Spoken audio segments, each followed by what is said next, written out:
La commission des finances de l'Assemblée nationale examine le budget du ministère des Pêches et de l'Économie maritime.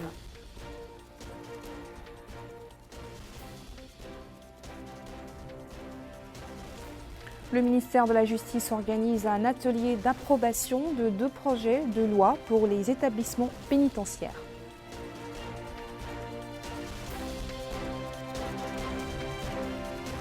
Des campagnes de sensibilisation sur le respect des mesures barrières organisées partout dans le pays. Bonsoir et merci de vous joindre à nous. Nous ouvrons ce journal par le courrier du président de la République. Mohamed Cheikh El Ghazouani a adressé un message de félicitations au président burkinabé Marc Roch Christian Kaboré, dans lequel il le félicite à l'occasion de sa réélection à la magistrature suprême de son pays.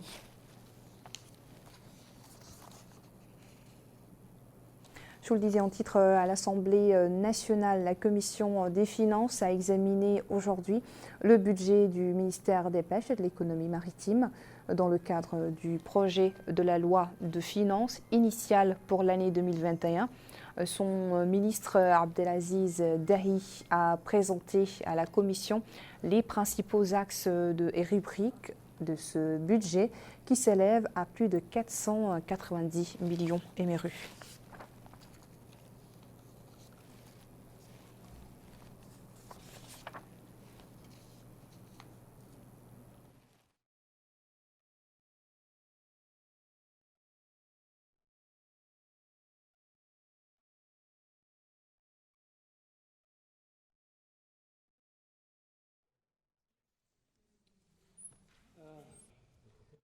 Son homologue de la justice, Mohamed Mahmoud Cheikh Abdallah Oulboya, a quant à lui supervisé ce lundi l'ouverture de l'atelier d'approbation de 2 projets de loi relatifs aux établissements pénitentiaires et à la réinsertion, à la réforme et au statut des agents de l'administration pénitentiaire.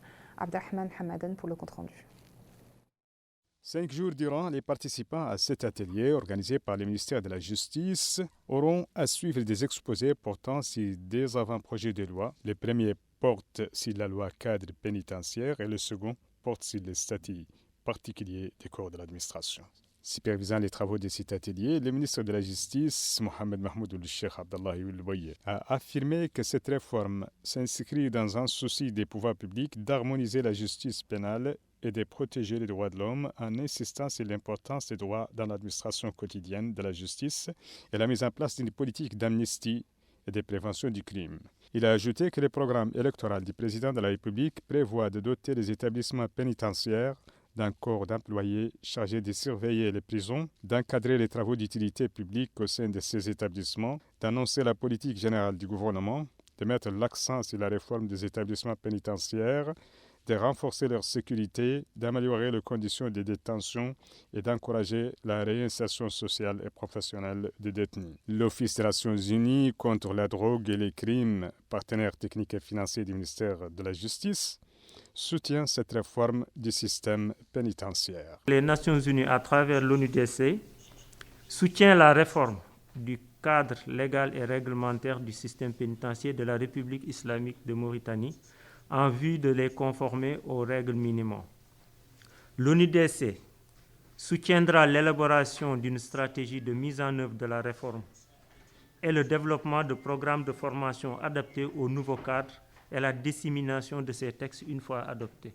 Donc nous nous tenons prêts à rester aux côtés de l'administration pénitentiaire pour la mise en opérationnalité de ces textes une fois qu'ils seront adoptés. L'organisation de cet atelier s'inscrit dans le cadre du plan de travail sectorisation de l'arsenal juridique et la restructuration de l'administration. À Nouadhibou, des représentants du ministère de la Justice, de l'Intérieur, de la Santé, des gardes-côtes, des autorités de sécurité, de l'Organisation internationale pour les migrations, du Haut Commissariat pour les réfugiés et du Croissant-Rouge mauritanien étaient conviés à la 2e réunion de l'équipe technique sur les opérations de sauvetage des migrants et des réfugiés. Cette réunion vise à parvenir à un plan d'accueil permettant de prendre en charge les victimes de la migration clandestine et des réfugiés. Mohamed Khattat. C'est suite aux dernières opérations de sauvetage des migrants clandestins, notamment dans les zones côtières, qu'a connu notre capitale économique, qu'interviennent aujourd'hui à Nouadhibou les travaux de cette deuxième réunion de l'équipe technique sur les opérations de débarquement, d'accompagnement et de sauvetage des migrants et des réfugiés. Une réunion qui vise à élaborer un plan pratique d'accueil et de prise en charge des victimes de la migration clandestine et des réfugiés de manière efficace et rapide afin de préserver leur sécurité, leur protection et leur dignité. Le wali de Dakhlet Nouadhibou, M. Yahya Ould Cheikh Mohamed Val, a souligné dans un mot prononcé à cette occasion l'importance de la prise de conscience du danger de l'immigration clandestine, car elle constitue, dit-il, un danger pour la vie de milliers de personnes, ce qui nécessite des efforts concertés pour y mettre fin. Et de préciser que le gouvernement mauritanien travaille avec ses partenaires à travers des programmes qui ont eu un impact positif pour réduire le phénomène de l'immigration clandestine, sauver la vie des victimes et sanctionner tous les réseaux impliqués dans ce domaine, conformément aux lois en vigueur. Il a fait remarquer la nécessité d'élaborer un plan pratique et de le mettre en œuvre le plus rapidement possible, étant donné le nombre croissant de bateaux chargés d'immigrants clandestins arrivés sur les rives mauritaniennes au cours de ces derniers mois de l'année en cours. Pour sa part, la représentante de l'Organisation internationale pour l'immigration à Nouadhibou, Mme Fatou Jawa Hassan, elle a souligné l'importance de la rencontre en discutant des meilleurs moyens d'évacuer, de parrainer et de secourir les migrants et les réfugiés conformément aux moyens juridiques appropriés pour leur protection. Des représentants du ministère de la Justice, de l'Intérieur, de la Santé, des gardes-côtes, des autorités de sécurité, de l'Organisation internationale pour les migrations, du Haut Commissariat pour les réfugiés et du Croissant Rouge mauritanien ont participé à cette réunion. La capitale économique a par ailleurs abrité ce matin une réunion entre le wali Yahya Cheikh Mohamed Val et une mission du Haut Conseil de la Fatwa et des recours gracieux conduite par Mohamed Lemine Deda. La réunion a été consacrée à la présentation du Haut Conseil, de ses missions et du rôle qu'il joue en sa qualité d'institution constitutionnelle, de consultative, notamment dans la résolution des conflits.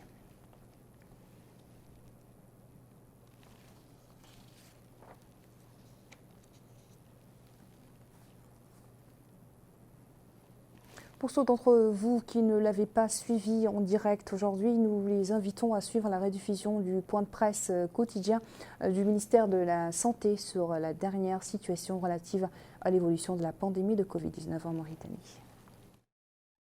Pour la situation épidémiologique durant les dernières 24 heures, 163 nouveaux cas Covid-19 ont été enregistrés, dont 29 cas parmi les contacts, 134 cas communautaires, 0 cas importés.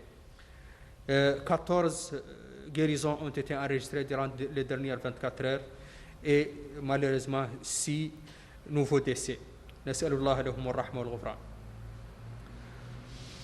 cumul de cas positifs depuis le début de la pandémie est de 9 679, dont 7 901 cas parmi les contacts et 1595 cas communautaires et 183 cas importés.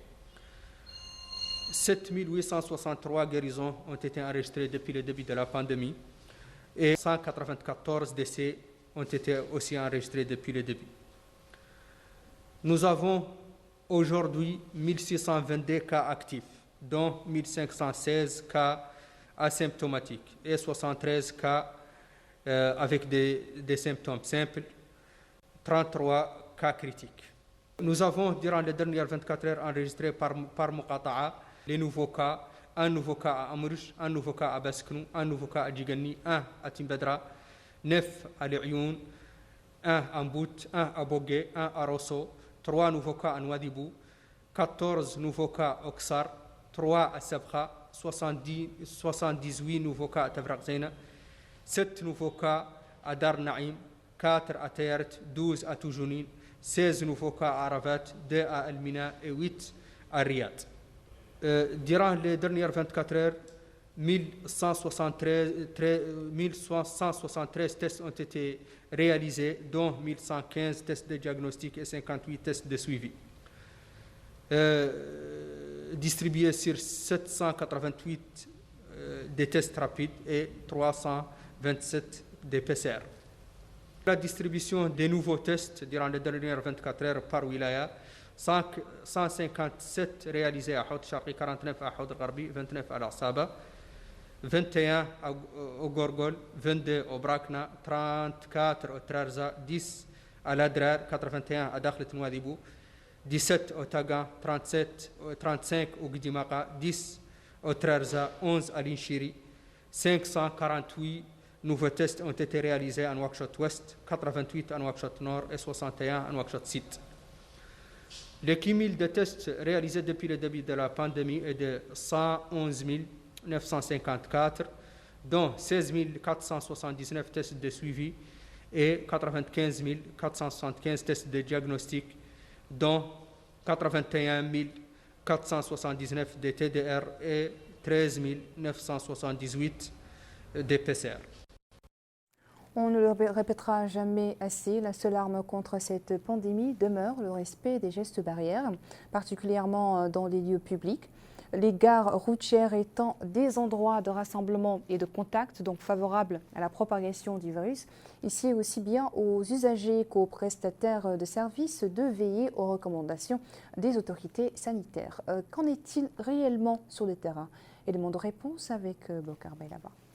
Les routières sont connues pour être de grands lieux de rassemblement populaires. Une situation propice à la propagation de la Covid-19. Les va-et-vient incessants des passagers et l'encombrement dans les véhicules de transport, tout cela contribue à faire circuler le virus. Les transporteurs sont-ils bien sensibilisés sur l'application de la distanciation sociale pour la prévention du coronavirus dans les moyens de transport? Pour ce transporteur, l'encombrement dans les véhicules constitue la grande difficulté pour l'application stricte des mesures de prévention contre la Covid-19. Il affirme que certains passagers ne daignent même pas porter le masque, ce qui constitue déjà une entorse. Pourtant, le département de Titel avait émis en mars dernier une circulaire réduisant le nombre de passagers dans les transports. Ainsi, ce conducteur affirme que la limitation du nombre de passagers doit être associée par des mesures d'accompagnement, précisant que le transport de 5 à 6 passagers s'explique aussi par le prix du carburant. Concernant le port de masque,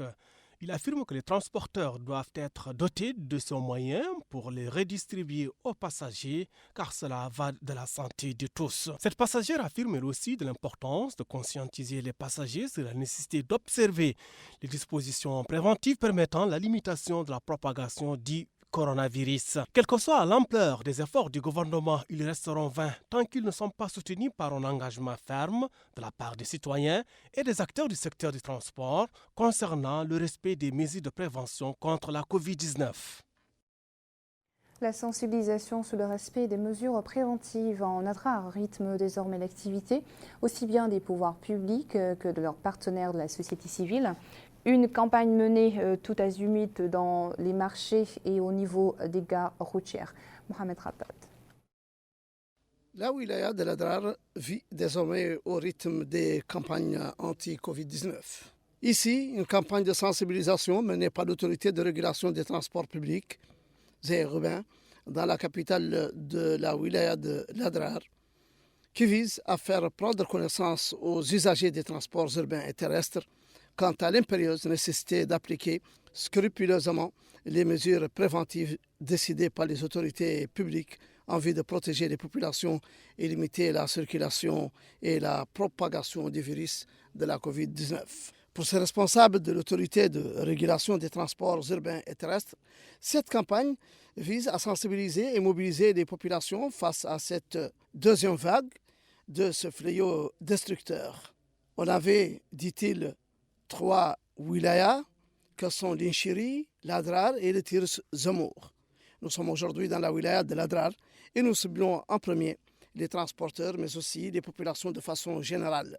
Nous sommes équipés de savon, d'eau de javel, de masques, de gel hydroalcoolique que nous distribuons aux usagers et aux agences. Mais cela ne saurait se faire sans l'application, dit-il, et le respect strict des gestes barrières consistant au port du masque, au lavage des mains, au savon ou à l'aide de gel hydroalcoolique, à la distanciation sociale, à la stérilisation des véhicules et des moyens de transport, mais aussi des lieux de rassemblement des passagers.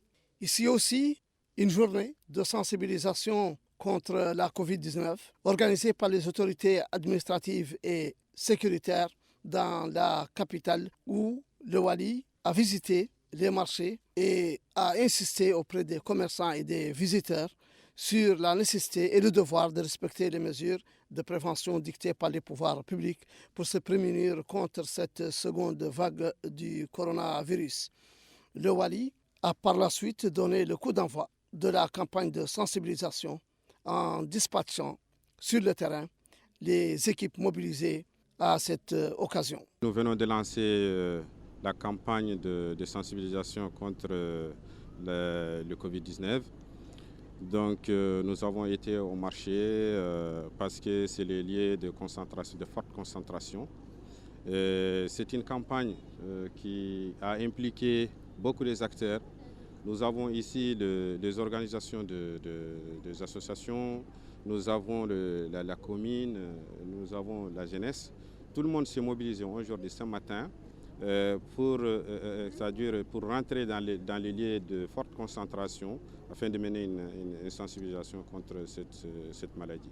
Le directeur régional de l'action sanitaire, M. Ba Qasim, a quant à lui insisté sur la nécessité d'accentuer la sensibilisation. Je remercie M. le Wali et les autorités administratives et sécuritaires d'avoir initié cette journée de sensibilisation à travers la population de la Mukhata d'Atar concernant la sensibilisation sur la prévention pour la lutte contre le Covid. Donc, comme vous le savez, il y a une deuxième vague qui commence à menacer la population mauritanienne. Donc nous, on ne peut pas être en reste. La Mukhata d'Atar, la wilaya d'une façon générale, doit accentuer les sensibilisations à tous les niveaux et d'une façon continue pour lutter contre la propagation de ce virus qui est vraiment mortel. Le maire adjoint de la commune d'Atar s'est également exprimé pour souligner la disponibilité des élus pour participer à cette campagne de sensibilisation visant à juguler la crise de la Covid-19. Mémélan, au niveau de la wilaya du Hod el-Sharqi, dans laquelle les autorités administratives effectuent des visites d'inspection dans les marchés, dans les services de l'État, objet d'affluence des citoyens et au niveau des gares routières. À Néma, le Wali a supervisé la distribution du matériel de stérilisation et des masques aux éleveurs et vendeurs, les exhortant à respecter les mesures de précaution pour empêcher la propagation de ce fléau. Cheikh Abdallah Ewa a ensuite lancé une campagne de sensibilisation organisée par Shabab Watanina de Tatawo, autrement dit jeunes de notre patrie pour le bénévolat, constitué d'organisations de la société civile et des clubs culturels et sportifs. Selon le Wali, des cas d'infection ont été enregistrés dans certaines Moukhatara. Il a souligné l'importance de ces campagnes élargies dans l'éducation et la conscientisation des citoyens sur la gravité de cette épidémie et la rapidité de propagation du virus qui en est la cause. Avant de refermer ce journal, nous allons voir comment se passe cette campagne de sensibilisation sur le respect des mesures préventives au niveau de la wilaya du Gourgol et les moyens mis en œuvre par les autorités pour les faire appliquer. Bokar Bailaba. La réunion était consacrée au lancement d'une vaste campagne de sensibilisation pour endiguer la propagation de la deuxième vague de coronavirus. À cette occasion, le Wali du Gourgol Ahmed Naoud Sidi Ebbe a souligné le rôle central que jouent les imams dans la mobilisation globale, car ils jouissent d'une crédibilité particulière auprès de la population. Il les a exhortés à intensifier les appels pour l'application des mesures de prévention contre la propagation de la pandémie, mettant en garde contre le laxisme dans la mise en œuvre des mesures prises par l'État. Il a ajouté que les chefs de services compétents doivent prendre toutes les mesures nécessaires pour faire face à la pandémie, en déployant des outils de nettoyage et de désinfection ainsi que la distribution des masques. Par ailleurs, le Wali du Gorgol a lancé un appel au club de jeunes pour qu'ils assument leurs responsabilités envers la société, notamment pour faire face à cette pandémie. Mohamed Hafez Ahmed Aminou est le délégué régional du ministère des Affaires islamiques et de l'enseignement originel au Gorgol, affirme que les imams doivent participer à cette campagne, précisant qu'ils ont la capacité de faire passer les messages de manière efficace. Ensemble, les autorités locales superviseront sur le terrain des campagnes visant la sensibilisation à l'application stricte des mesures décidées par l'État. Voilà qui met fin à ce journal. Merci à vous de nous avoir suivis. Le rappel des titres. La Commission des finances de l'Assemblée nationale examine le budget du ministère des Pêches et de l'Économie maritime.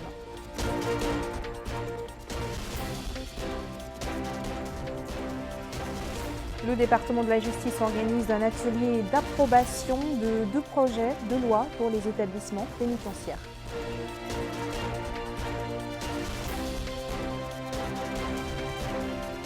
Et nous avons suivi dans cette édition des campagnes de sensibilisation sur le respect des mesures barrières organisées partout dans le pays. Je vous retrouve dans quelques instants pour votre émission Zoom sur. Restez avec nous.